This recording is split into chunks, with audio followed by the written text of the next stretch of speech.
अस्सलाम everyone, hope you all are doing well. Sir, इस time पे आकर बच्चा मुझसे कहता है कि सर आप जो है वो हमें कोई गेस्ट पेपर बना दें, आप हमें गेस्ट टॉपिक्स दे दें। मैं आपको क्लियर कट बता रहा हूँ बेटा, जो ये गेस्ट पेपर और गेस्ट टॉपिक्स के पीछे पड़ रहा है वो अपना टाइम वेस्ट कर रहा है। Selective study is never appreciated in examination. आप जो है वो अगर गेस्ट पेपर और गेस्ट टॉपिक्स के पीछे अपना जो है वो आप लगे हुए हैं, आप अपना टाइम वेस्ट कर रहे हैं बेटा। यही टाइम, यही रिसोर्सेज, यही एनर्जी आप रिवीजन में लगा सकते हैं, क्योंकि selective study is never an option बेटा। कभी भी सेलेक्टिव स्टडी का कोई ऑप्शन नहीं है। और मैं आपको एक बात बताऊं बेटा, आप लोग जो टॉपिक छोड़ के जाओगे ना, आपकी इतनी बैड लक है कि आप जो टॉपिक छोड़ के जाओगे ना, वही एग्जाम में पहला सवाल उसी टॉपिक से आएगा, और वो आपको सवाल है ना, आपको सलाम कर रहा होगा। फिर आपको याद आएगी मेरी बात सेलेक्टिव स्टडी की। मैंने आपको हर टॉपिक पढ़ाया, मैंने आपको पूरा कोर्स पढ़ाया बेटा। पूरे कोर्स में मैंने आपको बड़ा तमीज से डिटेल्ड, पूरा कोर्स डिटेल पढ़ाया। You guys are a witness of this thing. And उसके बाद हमने जितनी प्रैक्टिस की है, be it topicals, be it अभी एयरली बेटा, तो हमने तो बेताशा प्रैक्टिस की है बेटा। तो हम लोग भी अगर गेस्ट टॉपिक्स और गेस्ट पेपर पे चले जाएंगे तो फायदा क्या। और वैसे भी बेटा प्रैक्टिकल सब्जेक्ट का कोई गेस्ट पेपर बना ही नहीं सकता। अकाउंटिंग में क्या आप क्या एडजस्टमेंट सेम आएंगी सर, सवाल ही पैदा नहीं होगा। टॉपिक जान के कर क्या लोगे आप, क्या उखाड़ लोगे टॉपिक जान के। ना एडजस्टमेंट सेम आनी है, ना अमाउंट सेम आनी है, तो टॉपिक का करना क्या है बेटा। तो अब ये कुछ टीचर्स, कुछ बच्चे ये बातें नहीं समझते, और लेट्स बी वेरी ऑनेस्ट, वो टीचर भी बच्चों को गुमराह करते हैं बेटा। एट दी एंड आता कुछ भी नहीं है। मैं आपके लिए क्या लाया हूं बेटा, हर दफा की तरह हर साल मैं बच्चों को इस तरह का एक रिवीजन प्लान भेजता हूं कि आपको किस तरह रिवाइज करना है, किन टॉपिक्स को प्रायोरिटी देनी है, किन टॉपिक्स को कम प्रायोरिटी देनी है, और किन टॉपिक्स को बिल्कुल ही जो है ना वो एक दफा देखना है। मैंने आपके कोर्स को 3 कैटेगरीज में डिवाइड किया। Category 1 very very important, category 2 important, and category 3 ऐसी है जो आपने सिर्फ एक दफा रिवाइज करनी है। आप अपना रिवीजन प्लान इस अकॉर्डिंग प्लान कर सकते हो। अगर आप ये समझ रहे हो कि सर मैं तो सिर्फ कैटेगरी 1 करके एग्जाम में जाऊंगा तो मेरा ए स्टार आ जाएगा, सर ये रिवीजन प्लान है। ये कैटेगरी 1 2 3 में कोर्स ब्रेक करने का मतलब है to help you prioritize the topics जिसको आपको सबसे ज्यादा टाइम देना है। So please don't take it as a guess और मतलब एज अ गेस्ट, ठीक है ना। Divided your course in 3 categories, ठीक है। I am talking about both P3 and P4। So first let's first talk about paper 3। तो sir मैंने सबसे पहले कैटेगरी 1 में कंपनी अकाउंट्स डाला है। आप सबको पता है कि हर पेपर में कंपनी अकाउंट्स आता ही आता है, और कंपनी अकाउंट्स ना आए ऐसा हो नहीं सकता बेटा, ठीक है। So company account is very very important. फिर आईएएस ऑडिट एंड एथिक्स बेटा, हर पेपर में आईएएस ऑडिट कंपनी के साथ मिलाकर वो देता है। या तो वो अलग से सवाल बनाएगा कैश फ्लोस का, या वो जो है वो कंपनी अकाउंट्स के साथ साथ आपको जो है वो IAS audit and ethics test कर लेगा। मैंने आपको पहले भी बताया था कि आईएएस ऑडिट एंड एथिक्स कैसे टेस्ट करता है, कि ऑडिट तो सर वो आईएएस तो वो आपको एडजस्टमेंट्स देगा कि भाई ये हुआ है, और वो कंपनी अकाउंट्स के लिए आपको बोलेगा रिटेन अर्निंग्स एडजस्टेड निकाल के दे दो, एडजस्टेड एसओएफ भी निकाल के दे दो, ठीक है। या वो बोनस इशू, राइट इशू वाला इंपैक्ट में एक पार्ट करवाएगा। So company IAS audit and ethics is very important. Club accounts डाला है बेटा, देखो आपके पेपर में अभी तक आप लोगों ने खुद ने एनालिसिस किया होगा बेटा, इतने स्मार्ट तो हैं हम। आपके पेपर में क्लब अकाउंट्स या मैन्युफैक्चरिंग अकाउंट्स, उन दोनों में से कोई एक ना एक तो आता है। अब बच्चों को क्लब अकाउंट्स थोड़ा मुश्किल लगता है एंड मैन्युफैक्चरिंग ईजी लगता है, इसीलिए मैंने क्लब अकाउंट्स को कैटेगरी 1 में डाला है और मैन्युफैक्चरिंग अकाउंट्स को मैंने कैटेगरी 2 में डाला है, ठीक है। सो इसीलिए इसको कैटेगरी 1 और 2 में डाला है कि पेपर में या तो क्लब अकाउंट्स या मैन्युफैक्चरिंग, इनमें से एक सवाल आता ही आता है, ठीक है सर। पहले ये होता था कि जब 2023 से पहले 4 क्वेश्चंस आते थे आपके फाइनेंशियल में, तो वो कभी कभार ऐसा भी होता था कि 2 सवाल दे देता था, एक क्लब पे एक मैन्युफैक्चरिंग पे। तो इतनी इंपॉर्टेंस है। तो कैटेगरी 1 में क्लब को रखने का रीजन ये है कि इट इज थोड़ा सा मुश्किल, बच्चों को थोड़ा सा मुश्किल लगता है बेटा क्लब अकाउंट्स। और मैन्युफैक्चरिंग को कैटेगरी 2 में रखने का रीजन ये कि ये आता है बहुत बेटा, but it is very easy. Manufacturing is considered to be very easy, ठीक है।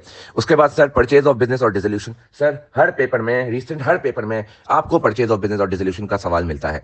फिक्स फॉर्मेट है बेटा। मैंने आपको सेलर की अकाउंटिंग भी पढ़ाई है, मैंने आपको बायर की अकाउंटिंग भी पढ़ाई है। सेलर की अकाउंटिंग में रियलाइजेशन अकाउंट मांगता है बेटा, ठीक है, और जो है वो कैपिटल अकाउंट मांगता है, और पीसी की वर्किंग आपको करनी होती है, और जो है वो आपको बैंक अकाउंट बनाना होता है। और बायर की वर्किंग में हम गुडविल निकालते हैं, हम पीसी की वर्किंग करते हैं, और हम एसओएफपी मर्ज बनाते हैं बेटा, ठीक है।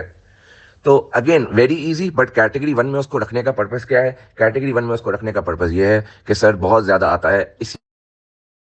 उसके बाद रेशियोज मैंने कैटेगरी 1 में रखा है। क्यों रखा है सर? अगेन वही रीजन है, बहुत इजी, बट वो किसी भी क्वेश्चन में आपको रेशियोज दे सकता है बेटा।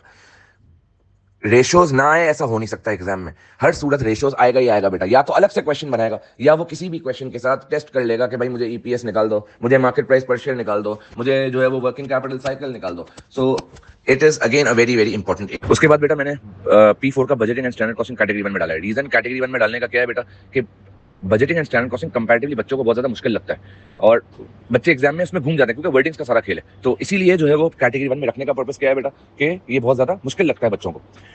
उसके बाद सर कैटेगरी 2 में हूँ तो मैंने मैन्युफैक्चरिंग अकाउंट्स रखा है। मैंने आपको ऊपर बताया भी था कि कैटेगरी 2 में रखने का रीजन क्या आता है, या तो क्लब अकाउंट्स आएगा या मैन्युफैक्चरिंग आएगा, बट इसको कैटेगरी 2 में रखने का ऑब्जेक्टिव क्या है कि बहुत आसान है बेटा मैन्युफैक्चरिंग का। जिसको फॉर्मेट आता है, वो अगर खेलता भी है ना बेटा, तो थोड़ा बहुत फैक्ट्री प्रॉफिट के परसेंटेज में खेल लेगा, या प्रोविजन फॉर अनरियलाइज्ड प्रॉफिट और रियलाइज्ड प्रॉफिट में खेल लेगा। उससे ज्यादा जिस बच्चे को फॉर्मेट आता है मैन्युफैक्चरिंग का, इनकम स्टेटमेंट का, एसओएफपी का, तो वो इजीली उसमें मार्क्स सिक्योर कर सकता है। उसके बाद अगला टॉपिक है इन्वेस्टमेंट अप्रेजल एंड एबीसी। अब हमारे कॉस्टिंग में बेटा देखो P4 में हमारे 4 चैप्टर्स हैं। Budgeting, standard costing, investment appraisal और एबीसी। मैंने इन्वेस्टमेंट अप्रेजल को और एबीसी को बेटा कैटेगरी 2 में क्यों डाला है बेटा, ये बहुत ज़्यादा ईज़ी है। इन्वेस्टमेंट अप्रेजल का तो स्पेसिफिकली अगर मैं इन्वेस्टमेंट अप्रेजल की बात करूँ, जिस बच्चे ने कैश फ्लो सही प्लॉट कर लिया, तो उसके बाद पूरा सवाल उसके कदमों में होगा। फिर तो कुछ करना ही नहीं है ना सर, फिर तो हमें पेबैक का फॉर्मेट पता है, हमें एनपीवी का फॉर्मेट पता है, हमें आईआरआर का फॉर्मेट पता है, हमें एआरआर का फॉर्मेट पता है। तो इन्वेस्टमेंट अप्रेजल में सबसे इंपॉर्टेंट चीज़ क्या है बेटा, कैश फ्लोस प्लॉट करना। वो कैश फ्लोस कैसे प्लॉट होंगे सर, डेटा उसने आपको जो है वो नैरेटिव्स में दिया होगा, आपने एक लाइन पढ़ के और उस हिसाब से कैश फ्लो प्लॉट करना होगा। तो इन्वेस्टमेंट अप्रेजल को कैटेगरी 2 में डालने का रीजन क्या है बेटा, कि ये बहुत ज्यादा कंपैरेटिवली ईजी है। उसके बाद अगला topic activity based costing, ABC. Again उसको जो है वो कैटेगरी 2 में डालने का रीजन क्या है बेटा, कि ये बहुत ज्यादा ईजी है। अगर इन्वेस्टमेंट अप्रेजल और एबीसी आपके एग्जाम में आ रहा है, it is a blessing for you. अगर फिर भी जो है वो आप गलत करके आओगे तो यू आर अनलकी बेटा, सही है। तो एबीसी में भी क्या है सर, मैंने आपको पढ़ाया था, वो आपको ओएआर निकलवाएगा ट्रेडिशनल कॉस्टिंग से, यानी एब्जॉर्प्शन कॉस्टिंग से, और फिर उसकी जॉब कॉस्ट बनवा लेगा। जॉब कॉस्ट का स्पेसिफिक फिक्स फॉर्मेट है बेटा।